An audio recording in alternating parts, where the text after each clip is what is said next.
Hey everybody. So in a previous video or previous videos, I guess, I showed you how to create journal entries from transactions. A journal entry is a chronological listing of the accounts of a transaction and how those accounts are impacted by the transaction. And then we transferred those journal entries to ledgers where we're able to find the balance of each account. And then we use those ledgers to create a trial balance, which shows us the balance of each account in summary form. What's nice about this is once we have that information, it's very easy to make our financial statements. So in this video, I'm going to show you how to use the trial balance to create our three basic financial statements: the income statement, the statement of stockholders' equity, and the balance sheet. So the income statement is just a summary of the revenues and expenses of a business. You may or may not have noticed, but a trial balance is always listed in this order. So the first thing always listed is the assets. I'm going to highlight those one color. That's things the business owns. Then the liabilities. That's money the business owes to others. Then the equity accounts. That is the portion of the assets that belong to the owners. That comes from the money they have put in and then any money the business has paid out to the owners in the form of dividends. Then there's revenues. That's money the business has earned through doing business. And finally, there's expenses. That is costs the business has incurred by doing business. So it's always in that order. Okay. So the income statement is sometimes you'll see it called a profit and loss statement, is just a summary of the revenues and expenses. So our revenue, service revenue, was $1,500 during this period. And then our expenses, we had a rent expense that was $1,200. And I'm just bringing this right over off the trial balance. And our utility expense was $300. We'll just add up our rent and utility expense, which in this case we could do in our head, or we could use Excel to do the math for us. We can see they had service revenue of 1,500 and total expenses of 1,500. So their net income is just the revenue minus the expenses. So these guys broke even this month or whatever this period of time is. They brought in the same amount of revenue as they had expenses. All right. So once we've created our income statement, now we can create our statement of stockholders' equity. So this was a brand new company that didn't have any money apparently or any funds ahead of time. And so we're going to, if we look back at our transactions, we know that the owners put in $10,000 at the beginning.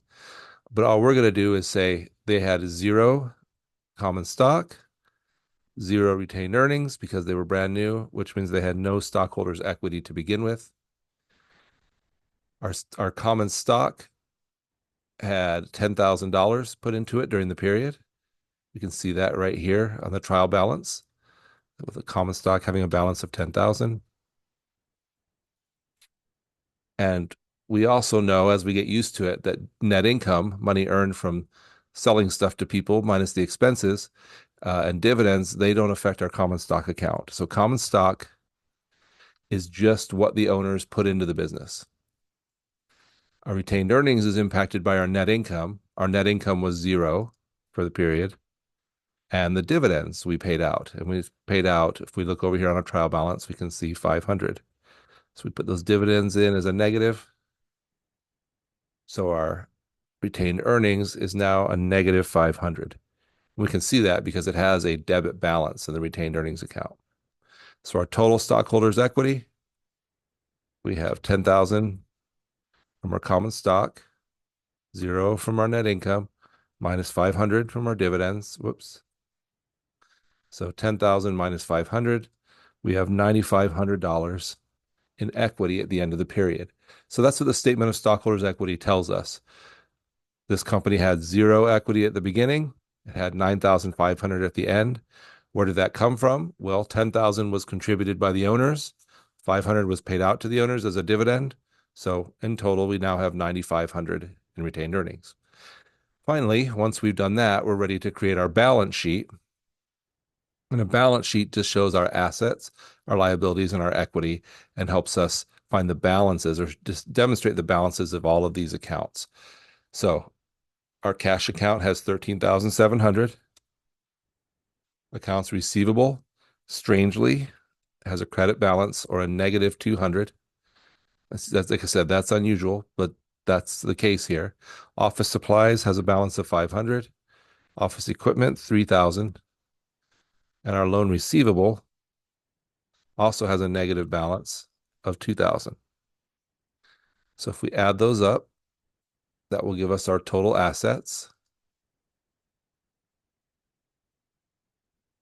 Now we'll look at our liability accounts. Accounts payable has 500 and notes payable has 5,000. So again, we'll add those up to get our total liabilities. And then our common stock we'll take off of here. So our common stock has 10 off of the statement of stockholders' equity, has 10,000 as the balance. And our retained earnings has a negative 500. So our total of our liabilities and our equity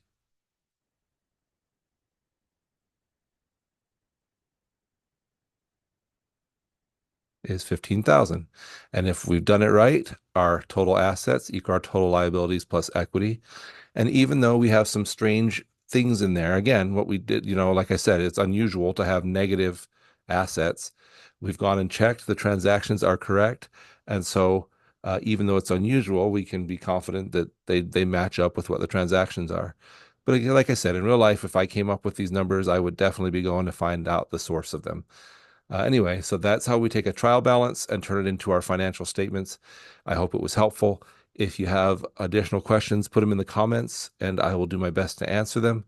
And like I said before, like and share if it's useful to you, so that more people will have a chance to see it. Thanks, and I hope you have a great rest of the semester.